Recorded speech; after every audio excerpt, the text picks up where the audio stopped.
ಚಿತ್ರದುರ್ಗದ ಬಿಸ್ಸುದ್ದಿ news portal ಅರ್ಪಿಸುವ ಮಾತುಕತೆ ಕಾರ್ಯಕ್ರಮಕ್ಕೆ ನಿಮಗೆಲ್ಲ ಅಭಿಮಾನದ ಸ್ವಾಗತ. ನಮಗೆಲ್ಲ ಗೊತ್ತಿರುವ ಹಾಗೆ ಆರೋಗ್ಯವೇ ಭಾಗ್ಯ, ಆರೋಗ್ಯ ಇದ್ದರೆ ಅದೇ ಒಂದು ಸಂಪತ್ತು ಅನ್ನುವಂಥ ಮಾತುಗಳನ್ನು ಕೇಳಿದ್ದೇವೆ. ಆದರೆ ಆರೋಗ್ಯವನ್ನು ಕಾಪಾಡಿಕೊಳ್ಳೋದು ಹೇಗೆ, ಆರೋಗ್ಯದ ಗುಟ್ಟುಗಳೇನು, ಆರೋಗ್ಯ ಯಾಕಾಗಿ ಸ್ವಾಸ್ಥ್ಯ ಸಮಾಜಕ್ಕೆ ಅವಶ್ಯಕ ಅನ್ನುವಂಥ ಒಂದಷ್ಟು ವಿಚಾರಗಳನ್ನು ಆರೋಗ್ಯದ ಬಗ್ಗೆ ಟ್ರೈನಿಂಗ್ ಕೊಡ್ತಾ ತಮ್ಮ ಬದುಕಿನ ಬಹುಕಾಲವನ್ನು ಕಳೆದಿರುವಂಥ ಆತ್ಮೀಯ ಮಿತ್ರರೊಬ್ಬರು ಇವತ್ತು ನನ್ನ ಜೊತೆ ಮಾತುಕತೆಗೆ ಆಗಮಿಸಿದ್ದಾರೆ. ಅವರೇ ಚಿತ್ರದುರ್ಗದ ಮಂಜುನಾಥ್ ಬಳಿಗಾರ್. ಅವರನ್ನು ಕಾರ್ಯಕ್ರಮಕ್ಕೆ ಸ್ವಾಗತಿಸ್ತೇನೆ. ಸರ್, ತಮಗೆ ಅಭಿಮಾನದ ಸ್ವಾಗತ. ಮಂಜುನಾಥ್ ಅವರೇ, ಈಗ ನಿಮ್ಮ ಹೆಸರಿನ ಜೊತೆಯಲ್ಲಿ ಬಳಗಾರ್ ಅನ್ನುವಂಥದ್ದು ಒಂದು ಉಪನಾಮವನ್ನು ಇಟ್ಕೊಂಡಿದ್ದೀರಿ. ಬಹುಶಃ ಮನುಷ್ಯನಿಗೆ ಒಂದು ಐಡೆಂಟಿಟಿ ಬೇಕು ಅನ್ನೋ ಕಾರಣಕ್ಕಾಗಿ ಯಾಕೆ ಮಂಜುನಾಥ್ ಬಳಗಾರರಾದ್ರು? ಸರ್, ಮೂಲತಃ ನನ್ನ ಹೆಸರು ಮಂಜುನಾಥ್ ಅಂತಾನೆ ಇದ್ದಿದ್ದು. ಸ್ವಲ್ಪ ದಿನ ಆದ್ಮೇಲೆ ಮಂಜುನಾಥ್ ಬಳಗಾರ್ ಅಂತ ಮಾಡ್ಕೊಂಡಿದ್ದು. ಯಾಕೆಂದ್ರೆ ನಮ್ದು ಶೆಟ್ಟಿ ಬಣಜಿಗ ಜನಾಂಗ ಸರ್. ನಮ್ಮ ಜನಾಂಗದಲ್ಲಿ ಸ್ವಲ್ಪ ಬೆರಳೆಣಿಕೆಷ್ಟೇ ಜನ ಇರೋದು. ಅದರಲ್ಲಿ ನಮ್ದು ಸ್ವಲ್ಪ ಇರ್ಲಿ ಹೆಸರು, ಅಟ್ಲೀಸ್ಟ್ ನಮ್ಮನ್ನ ನೋಡಿ ಗುರುತಿಸ್ಲಿ ಒಂದ್ ಸ್ವಲ್ಪ ಜನ ಅಂತ ಅಂದ್ರೆ ನಿಮ್ಮ ಆರಾಧ್ಯ ಗುರುಗಳು ಕೈವಾರ ನಾರಾಯಣ ಸರ್ ಅಲ್ವಾ? ಅದರ ಒಂದು ಬೆಳಗಿದು ಆ ಕಾರಣಕ್ಕಾಗಿ. ಹಾಗಾದ್ರೆ ಮಂಜುನಾಥ್ ಬಳಗಾರ್ ಅವರು ಬಾಲ್ಯದಲ್ಲಿ ಹೇಗೆ ತಮ್ಮ ಬದುಕನ್ನು ಕಟ್ಟಿಕೊಂಡ್ರು? ಸರ್, ನಮ್ಮ ಬಾಲ್ಯ ಜೀವನ ಹೇಗಿತ್ತಂದ್ರೆ ಪೂರ್ತಿ ಕಡು ಬಡವರು ಸರ್. ನಾವು ನಮ್ಮ ತಂದೆ ಭೀಮರಾಜ್ ಅಂತ ನಮ್ಮ ತಂದೆ ಹೆಸರು. ನಮ್ಮ ತಂದೆಯವರು ಡೈಲಿ ಗಾರೆ ಕೆಲ್ಸಕ್ಕೆ ಹೋಗ್ತಾ ಇದ್ರು. ಅವರು ಹೋಗಿ ಜೀವನ ಮಾಡಿ ಬಂದು ನಮ್ಗೆ ಅವತ್ತೇ ಜೀವನ ನಡೆಸ್ಕೊಂಡು ಬಂದಿರೋದು. ನಾವು ಅವತ್ತು ದುಡಿಬೇಕು, ನಾವು ಅವತ್ತು ತಿನ್ಬೇಕು. ಗೌರ್ಮೆಂಟ್ ಶಾಲೆಯಲ್ಲಿ ಸರ್ ನಾವು ಓದಿರೋದು. ನಮ್ದು ಇಲ್ಲೇ ಚಿತ್ರದುರ್ಗ ಕೆಳಗೋಟೆ, ನಾನು ಹುಟ್ಟು ಬೆಳೆದಿದ್ದೆಲ್ಲ ಕೆಳಗೋಟೆ ನಿವಾಸಿ. ಅವರು ಹೆಂಗೆ ಅಂದ್ರೆ ಅವರು ಉಪವಾಸ ಇದ್ದು ನಮ್ಮ ತಂದೆ ತಾಯಿ ನನ್ಗೊಂದು ಸಾಕಿ ಉಪವಾಸದಿಂದ ನಮ್ಮನ್ನು ಬೆಳೆಸಿ ಒಂದು ಹಂತದವರೆಗೂ ಚೆನ್ನಾಗಿ ಬಂದರು ಸರ್. ನಾನು ಹಂಗೆ ರಜದ ದಿನಗಳಲ್ಲಿ ಪೇಪರ್ ಹಾಕಕ್ಕೆ ಹೋಗ್ತಾ ಇದ್ದೆ ಸರ್ ಕೆಲಸ, ಸೈಕಲ್ ತಗೊಂಡು. ಒಂದು ತಿಂಗಳು ಪೂರ್ತಿ 30 ದಿವಸ ಪೇಪರ್ ಹಾಕಿದ್ರೆ 150 ರೂಪಾಯಿ ಕೊಡ್ತಿದ್ರು ಸರ್. ಅವಾಗ 2000 ಅನ್ಸುತ್ತೆ ಸರ್. ಅದನ್ನ ತಗೊಂಡು ನಮ್ಮ ಅಮ್ಮಂಗೆ ಕೊಟ್ಟು ಆ ದುಡ್ಡಿನಲ್ಲಿ ₹1-2 ಇಸ್ಕೊಂಡು ಸ್ಕೂಲಿಗೆ ಹೋಗಿ ಈ ತರ ಬೆಳೆದಿದ್ದೆ ಸರ್. ನಾನು ಕಾಲೇಜ್ ಲೈಫಿಂದ ಅಲ್ಲೇ ನಾನು ದುಡಿಮೆಗೆ ಬಂದ್ಬಿಟ್ಟಿದ್ದೆ ಸರ್.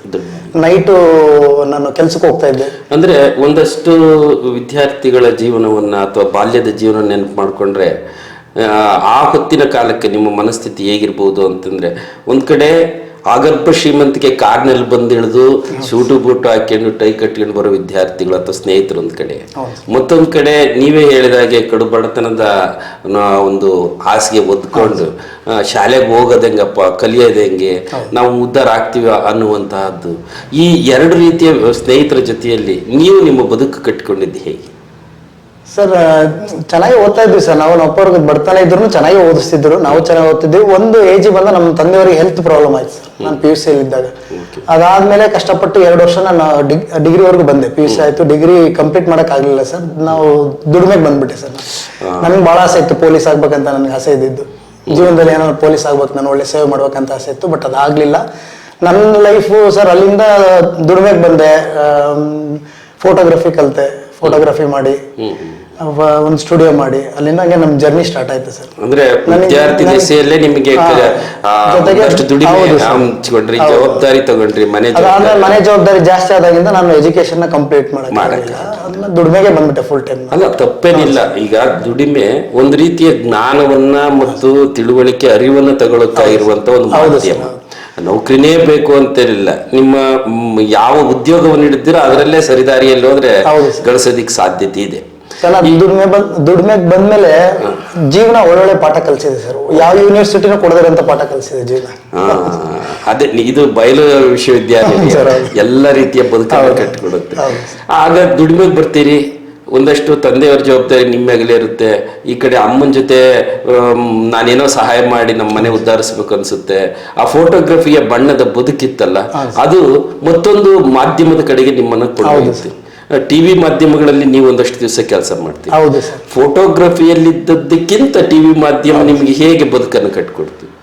ಸರ್, ನನ್ನ ಫೋಟೋಗ್ರಫಿ ಜೊತೆಗೇನೆ ಒಂದು ಮಾಧ್ಯಮಕ್ಕೆ ನಾನು ಸೇರ್ಕೊಂಡೆ ಸರ್. ದೃಶ್ಯ ಮಾಧ್ಯಮಕ್ಕೆ ಕ್ಯಾಮ್ರಾಮನ್ ಆಗಿ ಸೇರ್ಕೊಂಡೆ. ಅದು ನನ್ನ ಲೈಫಲ್ಲಿ ಆ ಟೈಮ್ ಮಾತ್ರ ಯಾವತ್ತೂ ಮರೆಯಕ್ಕಾಗಲ್ಲ ಸರ್. ನನ್ನ ದಿಕ್ಕು ಬದಲಾಗಿದ್ದೆ ಅಲ್ಲಿಂದ. ನನಗೆ ಒಳ್ಳೊಳ್ಳೆ ಸ್ನೇಹಿತರು ಸಿಕ್ಕರು, ಒಳ್ಳೊಳ್ಳೆ ಜನ ಸಿಕ್ಕರು ಸರ್. ಯಾರ ಹತ್ರ ಹೆಂಗ್ ಮಾತಾಡ್ಬೇಕು, ನಾನು ಎಲ್ಲಿ ಕಮ್ಯುನಿಕೇಶನ್ ಮಾಡ್ಬೇಕು, ಎಲ್ಲಿ ಮಾತಾಡಬಾರ್ದು, ಎಷ್ಟು ಮಾತಾಡ್ಬೇಕು, ಈ ಡಿಸಿಪ್ಲಿನ್ ನನ್ನ ಇಲ್ಲಿವರೆಗೂ ತಂದು ನಿಲ್ಸಿದೆ ಸರ್. ಖಂಡಿತ. ನನಗೆ ಅದು ಯಾವತ್ತೂ ನನ್ನ ಲೈಫಲ್ಲಿ ಮರೆಯಕ್ಕಾಗಲ್ಲ. ನಾನು ಮಾಧ್ಯಮದಲ್ಲಿ ಕೆಲಸ ಮಾಡಿದ್ ಮಾತ್ರ. ಅಂದ್ರೆ ಬರೀ ಕೇಳೋದಕ್ಕಿಂತ ಒಡನಾಟದ ಜೊತೆಯಲ್ಲಿ ಕಟ್ಟಿಕೊಳ್ಳೋದು ಬಹಳ ಖುಷಿ ಅನ್ಸುತ್ತೆ. ಅದರಲ್ಲೂ ಟಿವಿ ಮಾಧ್ಯಮದಂತಹ ದೃಶ್ಯ ಮಾಧ್ಯಮಗಳಲ್ಲಿ ಏರು ಪೇರು, ಈ ಕೆಟ್ಟದ್ದು ಒಳ್ಳೇದು, ಮತ್ತೊಂದು ಮಗದೊಂದರ ಮಧ್ಯೆ ನಮ್ಮತನವನ್ನು ಉಳಿಸ್ಕೊಂಡು ಆ ವೃತ್ತಿಗೆ ನ್ಯಾಯ ಇದೆಯಲ್ಲ, ಆಗ ನೀವು ಮಾಡಿದಂತ ಅನೇಕ ಸಂದರ್ಶನಗಳಲ್ಲಿ ಹೆಚ್ಚು ಖುಷಿ ಕೊಟ್ಟಂತಹ ಯಾವ್ದಾದ್ರು ಒಂದು ಘಟನೆ ಇದೆಯಾ? ಅಂದ್ರೆ ಇದು ನಾನು ಮಾಡಿದ ಸಾರ್ಥಕ ಆಯ್ತಪ್ಪ, ಇದನ್ನ ಇವತ್ತು ಸುದ್ದಿ ಮಾಡಿರೋದು. ಸುದ್ದಿ ಮಾಡಿರೋ ಸುದ್ದಿ ಒಂದ್ 2-3 ಮಾಡಿದೀನಿ ಸರ್, ಅದಕ್ಕೆ ನೆನಪಾಗ್ತಿಲ್ಲ, ಹೇಳ್ತೀನಿ. Okay okay.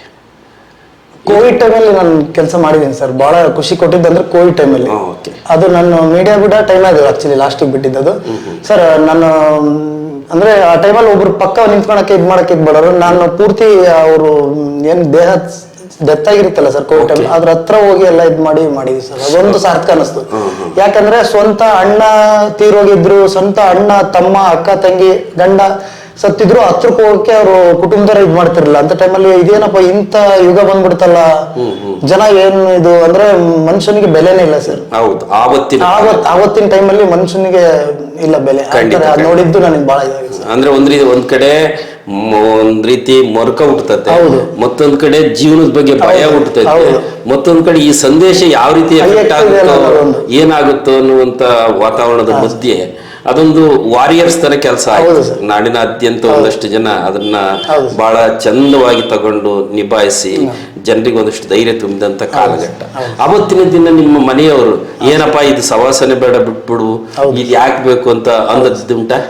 ಅದಾದ್ಮೇಲೆ ನಾನು ಮೀಡಿಯಾ ಬಿಟ್ಟೆ ಸರ್. ನಮ್ಮ ಮನೆಯಲ್ಲಿ ಹೋಗ್ಬೇಡ, ಇದೆಲ್ಲ ಹಿಂಗಾಗಿರೋದು ನೋಡಿ, ಏನಾದ್ರು ಹೆಚ್ಚು ಕಡಿಮೆ ಆದ್ರೆ ನಮಗೂ ಮಕ್ಳಿದಾರೆ, ಬೇಡ ಅಂತೇಳಿ ಇದ್ ಮಾಡಿದ್ರು. ದುರದೃಷ್ಟವಶ ಏನಂದ್ರೆ ನಮಗೆ ಸಂಸ್ಥೆಯವರು ವಾಲಂಟಿಯರ್ ನಮ್ ಕೆಲಸದಿಂದ ತೆಗ್ದಿರೋವಾಗ, ಅಂದ್ರೆ 1 ವರ್ಷ ಲಾಕ್ ಡೌನ್ ಆಯ್ತಲ್ಲ ಸರ್, 2019 ಟೈಮ್ ಅದು.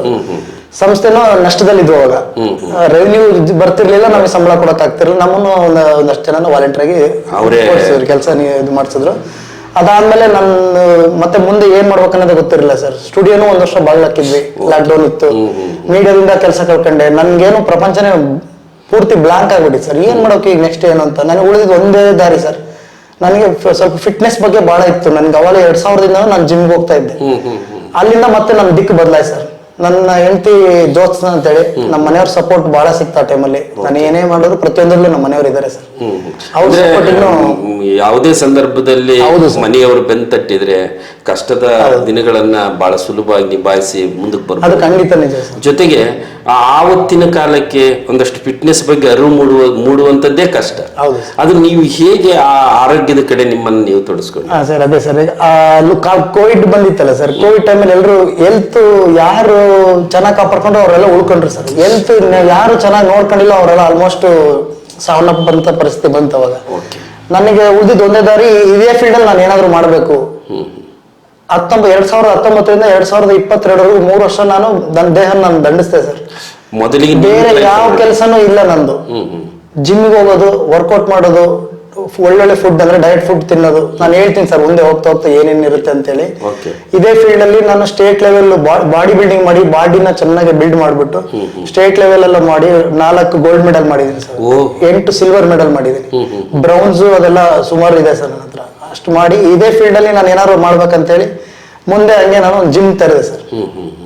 ಚಿತ್ರದುರ್ಗದಲ್ಲಿ ಒಂದು ಚಾಲೆಂಜರ್ ಫಿಟ್ನೆಸ್ ಅಂತ ಜಿಮ್ ಇದೆ. ಯಾವ ಭಾಗದಲ್ಲಿದೆ? ಚಿತ್ರದುರ್ಗ RTO ಆಫೀಸ್ ರೋಡ್ ಅಲ್ಲಿ ಇದೆ sir. RTO office SP office ಮುಂದೆ ಬಂದ್ರೆ ಅಲ್ಲಿ ಇದೆ, ಸೆಕೆಂಡ್ ಫ್ಲೋರ್ ಅಲ್ಲಿ ಇದೆ ಸರ್. ಅಂದ್ರೆ ಜನಸಾಮಾನ್ಯರಿಗೆ ಲಭ್ಯ ಆಗೋ ಜಾಗದಲ್ಲಿ ಹೌದು ಸರ್, ಕೇಂದ್ರ ಭಾಗ ಚಿತ್ರದುರ್ಗ ಕೇಂದ್ರ.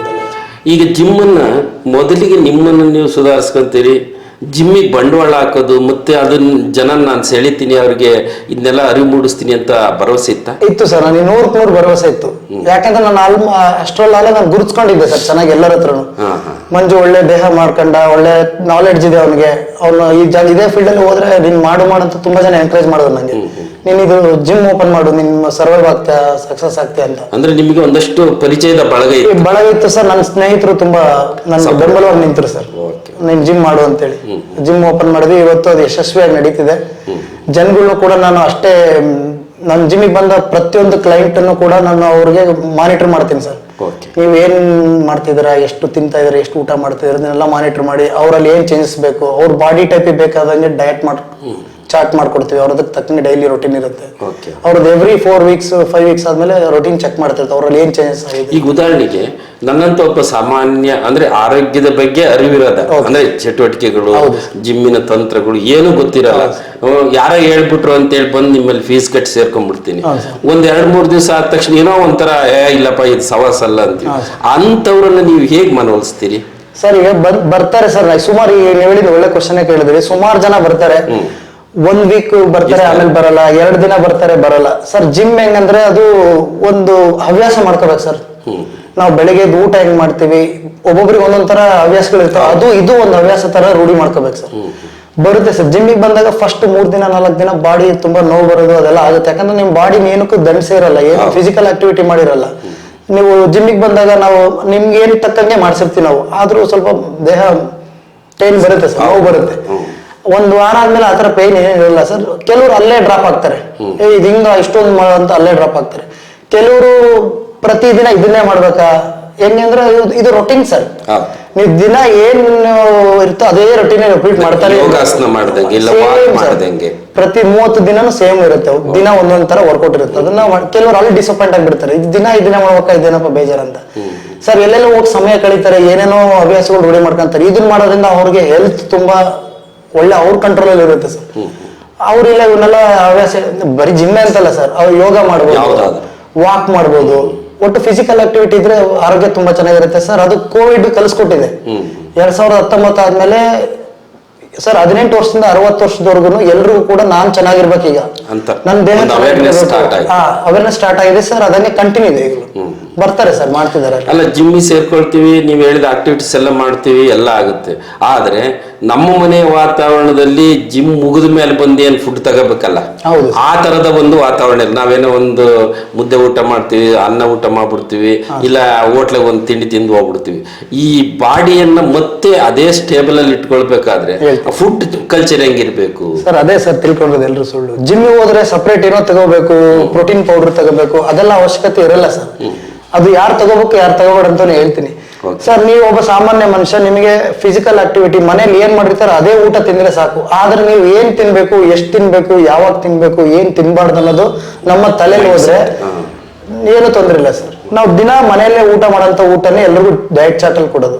ಅದರಲ್ಲಿ ಪ್ರೋಟೀನ್ ಇರ್ಬೇಕು, ಕಾರ್ಬ್ಸ್ ಇರ್ಬೇಕು, ಫೈಬರ್ ಇರ್ಬೇಕು, ಹೆಲ್ದಿ ಫ್ಯಾಟ್ಸ್ ಇರ್ಬೇಕು. ಅಂದ್ರೆ ಕಾರ್ಬ್ಸ್ ಅಂದ್ರೆ ರೈಸ್, ಮುದ್ದೆ, ಚಪಾತಿ ಈ ತರ ತಿನ್ಬಹುದು.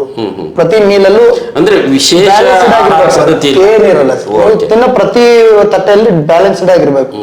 ತರಕಾರಿ ಇರ್ಬೇಕು, ಪ್ರೋಟೀನ್ ಅಂದ್ರೆ ಚಿಕನ್ ಆಗ್ಲಿ, ಎಗ್ ಆಗ್ಲಿ, ಪನ್ನೀರ್ ಆಗ್ಲಿ, ಫಿಶ್ ಆಗ್ಲಿ, ಈ ತರ ಇರ್ಬೇಕು. ಹೆಲ್ದಿ ಫ್ಯಾಟ್ಸ್ ಬಾದಾಮಿ, ವಾಲ್ನಟ್ ಈ ತರ ಇದ್ರೆ, ಅಂದ್ರೆ ಒಂದ್ ತಟ್ಟೆಲಿ ಬರೀ ನಾವೀಗ ಹೇಗುತ್ತೆ ಯಾವ ತರ ಊಟ ಮಾಡ್ತೀವಿ ಸರ್, ಮುದ್ದೆ, ಸಾರು, ಚಪಾತಿ, ಅನ್ನ, ಇಷ್ಟ ಬಿಟ್ರೆ ತಟ್ಟೆಲಿ ಏನು ಇರೋದಿಲ್ಲ. 190% ಹಿಂಗೆ ಸರ್ ನಮ್ ಇಂಡಿಯನ್ ಅಲ್ಲಿ ಎಲ್ಲಾ ಕಡೆ ಊಟ ಮಾಡ್ತೀವಿ.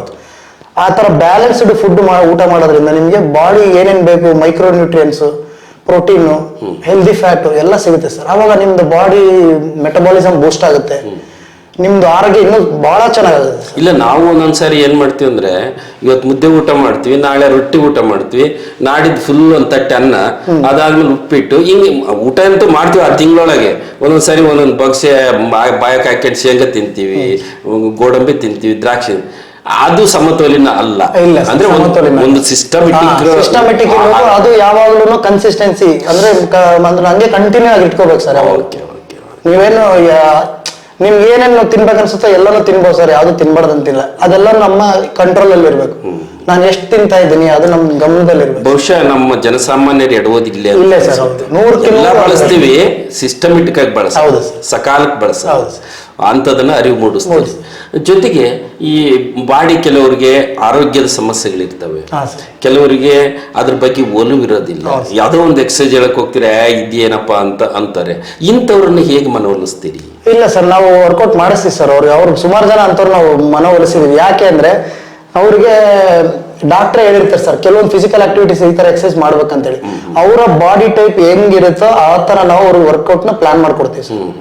ಕೆಲವ್ರಿಗೆ ಅರಣ್ಯ ಆಪರೇಷನ್ ಆಗಿರುತ್ತೆ, ಅವ್ರಿಗೆ ಕುತ್ಕೊಳ್ಳೋದು ಎದ್ದಲು ಆ ತರ ಎಕ್ಸರ್ಸೈಸ್ ಇರಲ್ಲ, ಹೆವಿ ವೆಯ್ಟ್ ಹತ್ತದಿರಲ್ಲ, ಅವ್ರಿಗೆ ಆದಂತ ಡಿಸೈನ್ ಮಾಡ್ತೀವಿ ಸರ್ ವರ್ಕೌಟ್. ಅಂದ್ರೆ ನೀವು ಅವ್ರು ಸೇರ್ಕೊಂಡ ತಕ್ಷಣ ಅವ್ರದ್ದು ಹೆಲ್ತ್ ತಗೊಳ್ತೀವಿ ಸರ್. ನಿಮ್ಗೆ ಏನ್ ಇಶ್ಯೂಸ್ ಇದೆ, BP ಇದೆಯಾ, ಶುಗರ್ ಇದೆಯಾ, ಏನಾದ್ರು ಆಪರೇಷನ್ ಆಗಿದ್ಯಾ, ಇಂಜುರಿ ಆಗಿದ್ಯಾ, ಅಥವಾ ಎಲ್ಲ ಬೋನ್ ಫ್ರಾಕ್ಚರ್ ಆಗಿ ರಾಡ್ ಹಾಕಿದಾರ, ಎಲ್ಲ ಎನ್ಕ್ವೈರಿ ಮಾಡ್ತೀವಿ ಸರ್. ಅವ್ರನ್ನೆಲ್ಲ ಲಿಸ್ಟ್ ತಗೊಳ್ತೀವಿ, ಅವ್ರಿಗೆ ತಕ್ಕಂಗೆ ನಾವು ವರ್ಕೌಟ್ ನ ಪ್ಲಾನ್ ಮಾಡಿ ಅವ್ರಿಗೆ ಮಾಡ್ತೀವಿ. ಅಂದ್ರೆ ನಿಮ್ಮಲ್ಲಿ ಒಂದ್ ಕಡೆ ಕೌನ್ಸಿಲಿಂಗು ಮಾಡ್ತೀರಿ, ಒಂದ್ ಕಡೆ ಅವರ ಚಟಗಳ ಬಗ್ಗೆ, ಆಹಾರ ಪದ್ಧತಿ ಬಗ್ಗೆ ತಿಳ್ಕೊಳ್ತೀರಿ, ಅವ್ರಿಗೆ ಯಾವ್ದನ್ನ ಮಾಡ್ಬೋದು, ಯಾವ ಎಕ್ಸಸೈಸ್ ಬಗ್ಗೆ ಅವ್ರಿಗೆ ಒಲವಿದೆ ಅಂತ ಅಂದ್ರೆ ಒಟ್ಟಾರೆಯಾಗಿ ಒಂದು ಸಂಪೂರ್ಣ ಆರೋಗ್ಯವನ್ನ ಅವರಿಗೆ ಕಲ್ಪಿಸ್ಕೊಡುವಂತ ಒಂದು ಕೇಂದ್ರ.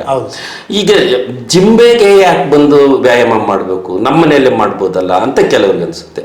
ಖಂಡಿತ ಜಿಮ್ಗೆ ಬರ್ಬೇಕಂತ ಏನಿಲ್ಲ ಸರ್, ಅವ್ರು ಎಲ್ಲಿ ಬೇಕಾದ್ರೂ ವ್ಯಾಯಾಮ ಮಾಡ್ಬೋದು. ಹಾಗಾದ್ರೆ ನಿಮ್ಮಲ್ಲಿ ಬಂದು ಒಂದ್ ತಿಂಗಳು ನಾವು ಟ್ರೈನ್ ತಗೊಂಡ್ಬಂದ್ಬಿಟ್ಟು ನಮ್ಮನೇಲೆ ಮಾಡ್ಬೋದು ಅಂತ ಅನ್ನಿಸಿದೆ ಸರ್. ಅದೇ ಹೇಳ್ತೀನಿ ಸರ್, ಜಿಮ್ ಎಲ್ಲಿ ಬೇಕಾದ್ರೂ ಮಾಡ್ಬೋದು. ಆದ್ರೆ ನಿಮ್ ಮನೆಯಲ್ಲಿ ನೀವು ಅಂದ್ರೆ ಈಗ ಕಮರ್ಷಿಯಲ್ ಜಿಮ್ ಏನಿದೆ ಅದೇ ತರ ನಿಮ್ ಮನೇಲಿ ಒಂದು ಸೆಟಪ್ ಹಾಕೊಂಡ್ರು ಕೂಡ ನಿಮಗೆ ಆ ಉತ್ತೇಜನ ಅಂದ್ರೆ ಏನೇನೋ ಮೋಟಿವೇಶನ್ ಇರಲ್ಲ ಸರ್. ನೀವು ಬರ್ಬೇಕು, ಜಿಮ್ಮಿಗೆ ಬರ್ಬೇಕು. ಸುಮಾರು ಜನ ಬಂದಿರ್ತಾರೆ, ಅಲ್ಲಿ ನೀವು ಒಬ್ರು ನೋಡಿ ಯಾರು ಮೋಟಿವೇಶನ್ ಆಗ್ಬೋದು. ಬಾಡಿ ಬಿಲ್ಡರ್ಸ್ ಇರ್ತಾರೆ, ಒಳ್ಳೆ ಫಿಸಿಕ್ ಮೇಂಟೈನ್ ಮಾಡಿರ್ತಾರೆ, ಮತ್ತೆ ಅಲ್ಲಿ ಟ್ರೈನರ್ಸ್ ಕೋಚಸ್ ಹೇಳಂತವ್ರು ನಿಮ್ಗೆ ಮೋಟಿವೇಶನ್ ಆಗುತ್ತೆ. ಈ ಉದ್ದೇಶಕ್ಕೆ ಜಿಮ್ಮಿಗೆ ಬಂದ್ರೆ ಬೆನಿಫಿಟ್ ಜಾಸ್ತಿ ಸರ್. ಮನೇಲೆ ಮಾಡ್ಬೋದು, ಅದೇನಿಲ್ಲ ಅಂತ ಹೇಳಲ್ಲ. ಕೆಲವೊಂದು ಉಪಕರಣ ಇಟ್ಕೊಂಡು ಮಾಡ್ಬೋದು. ಅಂದ್ರೆ ಈಗ ನಾವು ಮನೆಯಲ್ಲೇ ಚೆನ್ನಾಗಿ ಓದಿ 90 ಮಾರ್ಕ್ಸ್ ತೆಗಿಬಹುದು, ಆದ್ರೆ ಶಾಲೆಗೆ ಹೋಗ್ಬೇಕಲ್ಲ, ಅಲ್ಲೇನೋ ಒಂದು ಸಂಸ್ಕಾರ ಇರುತ್ತೆ, ಅಲ್ಲೇನೋ ಒಂದು ಮಾರ್ಗದರ್ಶನ ಇರುತ್ತೆ, ಅಲ್ಲೇನೋ ಒಂದು ನಮಗೆ ಸ್ಫೂರ್ತಿ ಆಗುವಂತ ಬದುಕಿಗೆ ಟರ್ನಿಂಗ್ ಪಾಯಿಂಟ್ ಸಿಗುವಂತ ಅವಕಾಶಗಳಿರ್ತವೆ. ಆ ಕಾರಣಕ್ಕೆ ಬರೋದು ಅಂದ್ರೆ ಆ ಕೇಂದ್ರಕ್ಕೆ ಬರೋದು. ಈಗ ಕೆಲವೊಂದು ಮಾಧ್ಯಮಗಳಲ್ಲಿ ಅಥವಾ ಕೆಲವರು ಮಾತನಾಡುವಾಗ ಅಯ್ಯೋ ಅದು ಏನ್ ಜಿಮ್ಮಪ್ಪ, ಎಂಥದ್ದು ಇರೋದಿಲ್ಲ ಅಲ್ಲಿ, ಕೆಲವೊಂದೇನೋ ಇಂಥವೆಲ್ಲ ನಡೀತವೆ, ಒಳ್ಳೆಯವ್ರು ಹೋಗೋದು ಕಷ್ಟ, ಈ ತರದ ಒಂದಷ್ಟು ಅಪಸ್ವರಗಳು ಕೆಲವು ಯಾರೋ ಮಾಡೋ ಒಂದು ಸಣ್ಣ ತಪ್ಪಿಗೆ ಆಗ್ತದೆ.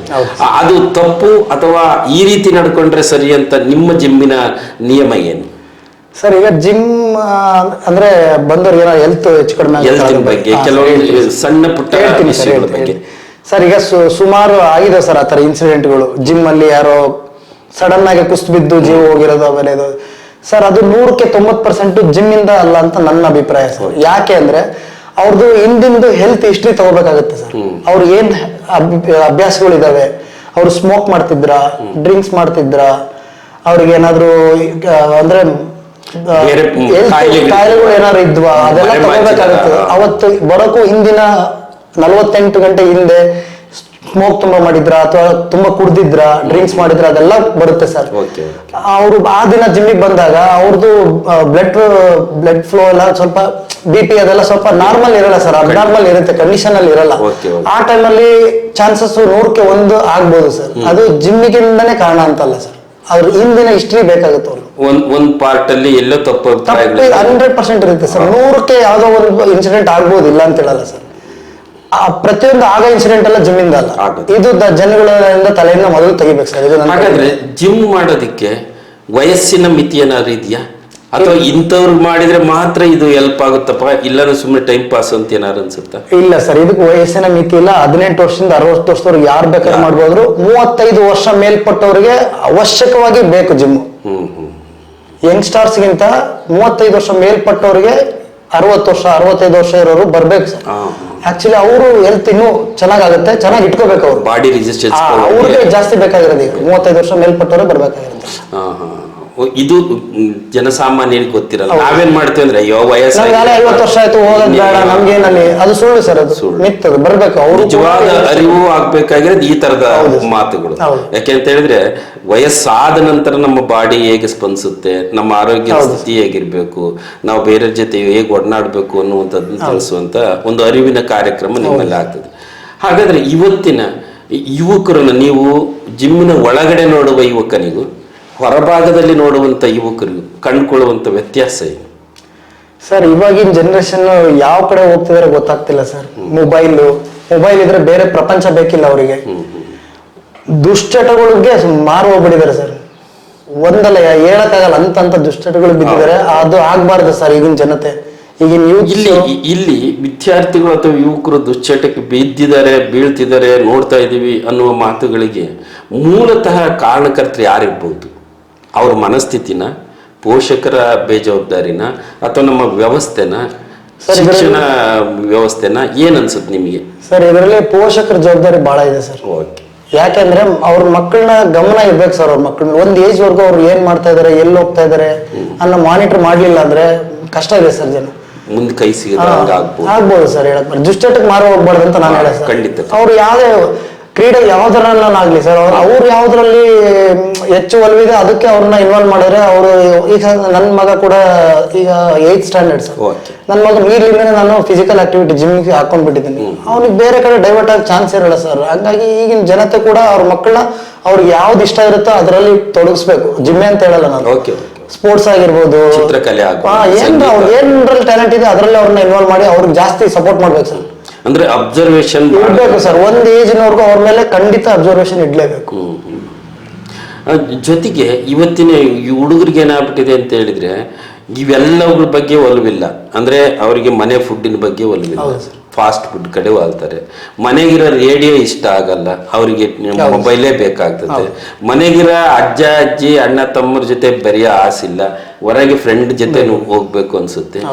ಇದೆಲ್ಲ ಈ ತರದ ಅಪಸರ್ಡ್ ಸಮಾಜ ಆಗೋದಿಕ್ಕೆ ಒಬ್ಬ ಟ್ರೈನರ್ ಆಗಿ ನೀವು ಏನನ್ನ ವಿದ್ಯಾರ್ಥಿಗಳ ಯುವಕರಿಗೆ ಸಲಹೆ ಕೊಡ್ತೀರಿ? ಸರ್ ಈಗ ಅದು ಎಲ್ಲದಕ್ಕೂ ಕಾರಣ ಮೊಬೈಲ್ ಅಂತ ಹೇಳ್ತೀನಿ ಸರ್. ಯಾಕೆಂದ್ರೆ ಮೊಬೈಲ್ ಅಲ್ಲಿ ಎಲ್ಲ ಸಿಗ್ತಾ ಇದೆ ಸರ್. ಇವಾಗ ಬೆರಳು ತುದಿಯಲ್ಲಿ ನಿಮಗೆ ಏನ್ ಬೇಕಂದ್ರೂ ಕಣ್ ಮುಂದಕ್ಕೆ ಊಟ ಬರುತ್ತೆ. ನೀವ್ ಏನ್ ಬೇಕಂದ್ರೆ ನಿಮ್ ಮುಂದೆ ಕುಂತಿರೋ ಜಾಗ ತರಿಸ್ಬೋದು. ಮುಂಚೆ ಎಲ್ಲ ಹೆಂಗಿತ್ತು ಅಂದ್ರೆ ಸರ್, ನೀವು ಒಂದು ವಸ್ತು ತರ್ಬೇಕಂದ್ರೆ ಎದ್ದು ನಡ್ಕೊಂಡು ಹೋಗಿ ಅಥವಾ ಸೈಕಲ್ ತುಳ್ಕೊಂಡು ಹೋಗಿ ಬರ್ಬೇಕಿತ್ತು. ವಾಕ್ ಆಗೋದು, ನಿಮ್ ಬಾಡಿ ದಂಡಿಸ್ತಿದ್ರಿ ಅವಾಗ. ಈಗಿನ ಜನ ನಾನು ಕುಂತಿದ್ದ ಜಾಗದಲ್ಲಿ ಬೆಳಿಗ್ಗೆ ಸಂಘದವ್ರು ಕುತ್ಕೊಂಡ್ಬಿಟ್ಟು ನಾನು ಎಲ್ಲದನ್ನು ಮುಂದೆನೆ ತರ್ಸ್ಕೊಂಡು ಇಲ್ಲೇ ಊಟ ಇಲ್ಲೇ ನಿದ್ದೆ ಎಲ್ಲ ಇಲ್ಲೇ ಮಾಡಿದಾಗ ನಿಮ್ ದೇಹ ಏನಕ್ಕೂ ದಂಡಿಸೋಕೆ ಸಪೋರ್ಟೇ ಮಾಡಲ್ಲ ಸರ್. ನಿಮ್ಮ ಹೆಲ್ತ್ ಆರ್ಗನ್ಸ್ ಒಂದೊಂದು ನ್ಯಾಚುರಲ್ ಆಗಿ ಡ್ಯಾಮೇಜ್ ಆಗ್ತಾ ಹೋಗ್ತಾ ಇರುತ್ತೆ, ನಿಷ್ಕ್ರಿಯ ಆಗುತ್ತೆ ಸರ್. ಅದು ನಿಮ್ ಸಪೋರ್ಟೇ ಮಾಡಕ್ಕಾಗಲ್ಲ. ಯಾಕೆ ಎಬೋ 30 ಏನ್ ಸರ್, 25 ದಾಟಿದ ತಕ್ಷಣ BP, ಶುಗರ್, ಕ್ಯಾನ್ಸರ್ಗಳೆಲ್ಲ ಈಗ ಅವರೇ ಸರ್ ಹೇಳ್ತೀನಲ್ಲ, ಅವ್ರ ಹವ್ಯಾಸಗಳು ಚೇಂಜ್ ಮಾಡ್ಕೋಬೇಕು ಸರ್. ಹವ್ಯಾಸ ಚೇಂಜ್ ಮಾಡ್ಕೊಂಡ್ರೆ ಅವ್ರದ್ದು ಲೈಫ್ ಆರೋಗ್ಯನೂ ಚೆನ್ನಾಗಿರುತ್ತೆ. ಬಹುಶಃ ಈ ತರದ ಅರಿವನ್ನು ಮೂಡಿಸುವಂತ ಕೆಲಸಗಳು ಆಗ್ಬೇಕು ಸರ್. ನಾವು ಸುಮ್ಮನೆ ಏನೋ ಎಲ್ಲಾ ನಮ್ಮ ವಿದ್ಯಾರ್ಥಿಗಳು ಇರೋ ರೂಮ್ಗೆ ಎಲ್ಲ ಕೊಡ್ತೀವಿ ಅನ್ನೋದಕ್ಕಿಂತ ಹೊರ ಜಗತ್ತು ಹೇಗಿದೆ, ಆರೋಗ್ಯದ ನಿಯಮಗಳೇನು, ನಾವು ಇತರರಿಗಿಂತ ಚಂದ ಇರೋದು ಹೇಗೆ, ಒಂದು ಸಮಾಜದ ಸದೃಢ ನಾಗರಿಕ ಆಗೋದು ಹೇಗೆ ಅನ್ನೋದನ್ನು ತಿಳಿಸುವಂತ ನಿಟ್ಟಿನಲ್ಲಿ ನಾವೆಲ್ಲರೂ ಪ್ರಯತ್ನ ಮಾಡಬೇಕು. ಆ ನಿಟ್ಟಿನಲ್ಲಿ ನಿಮ್ಮ ಆರೋಗ್ಯದ ಒಂದು ಅರಿವು ಮೂಡಿಸುವ ಕಾರ್ಯಕ್ರಮ ಮತ್ತು ಚಟುವಟಿಕೆಗಳನ್ನು ಹೇಳ್ಕೊಡುವ ಕಾರ್ಯಕ್ರಮ ಇವೆಲ್ಲ ಬಹಳ ಉಪಯುಕ್ತವಾಗ್ತವೆ. ಈಗ ನಿಮ್ಮ ಜಿಮ್ಮಿಗೆ ಬಂದ ಇದುವರೆಗಿನ ಕ್ಲೈಂಟ್ಗಳಲ್ಲಿ ಇಲ್ಲಪ್ಪ ನಾನು ಹಿಂಗೆ ಅಂದ್ಕೊಂಡ್ಬಂದಿದ್ದೆ, ಈಗ ಭಾರಿ ಚಂದ ಆಗಿದ್ದೀನಿ ಅಂತ ಹೇಳಿದಂತಹ ಘಟನೆಗಳಿದ್ದಾವೆ ಸರ್? ಸುಮಾರು ಇದ್ದಾವೆ ಸರ್. ನಾನು ಇಲ್ಲೇ ಇದಕ್ಕೂ ಮುಂಚೆ ಟ್ರಾನ್ಸ್ಫರ್ ಆಗೋದ್ರು DYSP ಇದ್ರು, ದಿನಕರ್ ಸರ್. ಅವರು ಕೂಡ ನನ್ನ ಜಿಮ್ಮಿಗೆ ಬಂದು 6 months ಅಲ್ಲಿ ಟ್ರಾನ್ಸ್ಫಾರ್ಮೇಶನ್ ಮಾಡಿದ್ದಾರೆ. ಸುಮಾರು ಇದೆ ಸರ್. ನಾನು ಅವೆಲ್ಲ ಫೋಟೋ ಕೊಡ್ತೀನಿ ನಿಮಗೆ ಪ್ರೂಫ್ ಆಗಿ. ಸುಮಾರು ಜನ ಅವರು ಅಂದ್ಕೊಂಡಿರೋದನ್ನ ಸರ್, ಸುಮಾರು ಹೆಣ್ಮಕ್ಳು PCOS ಇರೋರು, ಅವ್ರದ್ದು ಹೆಲ್ತ್ ರಿವರ್ಸ್ ಮಾಡಿದೀವಿ ಸರ್. ಶುಗರ್ ಪೇಷಂಟ್ ಬಂದಿರೋರು ಕೂಡ ಈಗ ಡೋಸ್ ಈಗ 100 mg 50 mg tablet ತಂತಿರೋ 10 mg 20 mg ತಂದು ಅವ್ರನ್ನ ನಾರ್ಮಲ್ ತಂದಿರೋ ಉದಾಹರಣೆ ಸುಮಾರು ಇದೆ ಸರ್. ಅಂದ್ರೆ ಟ್ರಾನ್ಸ್ಫಾರ್ಮೇಶನ್ ಕೇವಲ ಚಟುವಟಿಕೆ ಅಷ್ಟೇ ಅಲ್ಲ, ಒಂದು ರೀತಿ ಉಪಯುಕ್ತವಾದಂತಹ ರೀತಿಯಲ್ಲಿ ಹೆಲ್ಪ್ ಆಗ್ತದೆ. ಜೊತೆಗೆ ಅವ್ರಿಗೆ ಕಾನ್ಫಿಡೆನ್ಸ್ ಮೂಡುತ್ತೆ, ಇಲ್ಲಪ್ಪ ನಾನೀಗ ಆರಾಮಿದ್ದೀನಿ, ಬೇರೆಯವ್ರಿಗೆ ಹೇಳೋದಕ್ಕೂ ಅನುಕೂಲ ಆಗುತ್ತೆ. ಹಾಗಾದ್ರೆ ನಂತರ ಈಗ ನಿಮ್ಮ ಜಿಮ್ ಒಂದು ಹಂತದಲ್ಲಿ ಈ ಕೆಪಾಸಿಟಿಯಲ್ಲಿದೆ, ಮುಂದಿನ ನಿಮ್ಮ ಯೋಜನೆ ಏನು ಸರ್? ಮುಂದೆ ನಾನು ಇನ್ನೂ ಕ್ಲಾಸಸ್ ಮಾಡ್ಬೇಕಂತ ಇದ್ದೀನಿ ಸರ್. ಟ್ರೈನಿಂಗ್ ಕ್ಲಾಸು, ಹೆಲ್ತ್ ಬಗ್ಗೆ ಕೊಡುವಂತ ಕ್ಲಾಸ್ಗಳು, ಮತ್ತೆ ಇನ್ನೂ ದೊಡ್ಡ ಮಟ್ಟದಲ್ಲಿ ಜಿಮ್ ಮಾಡಬೇಕು. ಬೇರೆ ಕಡೆ ಮಾಡಿ ಇದ್ರ ಉಪಯೋಗ ಎಲ್ರಿಗೂ ಬೇರೆ ಕಡೆ ಕೊಡ್ಬೇಕಂತ, ನಗರದ ಬೇರೆ ಭಾಗದಲ್ಲೂ ಮಾಡ್ಬೇಕಂತ ಯೋಚನೆ ಮಾಡ್ತೀನಿ. ಅದ್ರ ಜೊತೆಗೆ ನೀವು ಸಾಧ್ಯವಾದರೆ ಈ B.Ed ಕಾಲೇಜುಗಳಿದ್ದಾವೆ ಅಥವಾ ದೊಡ್ಡ ದೊಡ್ಡ ಶಾಲಾ ಕಾಲೇಜುಗಳಿಗೆ ವಾಲಂಟ್ರಿ ಆಗಿ ಹೋಗಿ ವರ್ಷದಲ್ಲಿ 1-2-3 ಕ್ಯಾಂಪ್ಗಳನ್ನ ಅಥವಾ ಅವೇರ್ನೆಸ್ ಮಾಡೋ ಕೆಲಸ ಮಾಡಿದ್ರೆ ಅದು 10 ಜನರಿಗೆ ಉಪಯೋಗ ಆಗ್ಬಹುದು ಅನ್ನೋದು ನಮ್ಮದೊಂದು ಚಿಕ್ಕ ಸರ್. ಖಂಡಿತ ಸರ್, ನಮ್ದು ಅದು ಪ್ಲಾನ್ ಇದೆ, ಅದು ಮಾಡಬೇಕಂತ ಪ್ಲಾನ್. ಯಾಕೆಂದ್ರೆ ನೀವು ವಯಸ್ಸಾದ್ಮೇಲೆ ಹೇಳ್ಕೊಡಕ್ ಹೋದಾಗ ತಲೆಗೆ ಬರ್ಬೋದು. ನೀವು ಇವತ್ತು ಹೇಳುವಂತಹ ಮಾತು ನಾಳೆ ಆ ಮಗುಗೆ ಹಿಂದೆ ಹಿಂಗೊಬ್ರು ಹೇಳಿದ್ರು ನಾನು ಇದನ್ನ ಮಾಡ್ಬೇಕು ಅಂತ ಉಪಯೋಗ ಆಗ್ಬಹುದೇನೋ ಅಂತ. ಇಲ್ಲ, ಖಂಡಿತ ನಾನು ಮಾಡೇ ಮಾಡ್ತೀನಿ ಸರ್. ನೀವು ಹೇಳಿದ್ರೆ ನನ್ನ ತಲೆಯಲ್ಲೂ ಇತ್ತು, ನಾನು ಖಂಡಿತ ಮಾಡ್ತೀನಿ ಸರ್. ಓಕೆ ಮಂಜುನಾಥ್ ಅವರೇ, ನೀವು ನಿಮ್ಮ ಬಿಡುವಿನ ಸಮಯವನ್ನ ಬಿಡು ಮಾಡಿಕೊಂಡು ನಮ್ಮ ಕರೆಗೆ ಹೋಗೊಟ್ಟು ಆರೋಗ್ಯದ ಕೆಲವು ಟಿಪ್ಸ್ಗಳನ್ನು ಮುಕ್ತವಾಗಿ ಹಂಚಿಕೊಡೋದ್ರ ಮೂಲಕ ನೀವೊಂದು ವ್ಯವಸ್ಥಾಪಕರಾಗಿ, ಜಿಮ್ಮಿನ ಟ್ರೈನರ್ ಆಗಿ ಒಂದಷ್ಟು ಉತ್ತಮವಾದ ಕೆಲಸ ಮಾಡ್ತೀರಿ. ದುಡ್ಡು ಕೊಡೋದು ಮುಖ್ಯ ಅಲ್ಲ, ಅವೇರ್ನೆಸ್ ಮೂಡಿಸೋದಿದೆಯಲ್ಲ ಅದಕ್ಕೆ ಬೆಲೆ ಕಟ್ಟಕ್ಕಾಗೋದಿಲ್ಲ.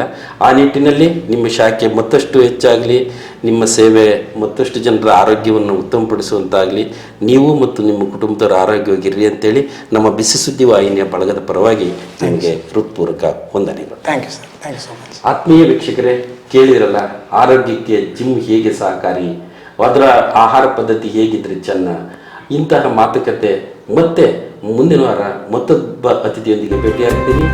ಧನ್ಯವಾದ.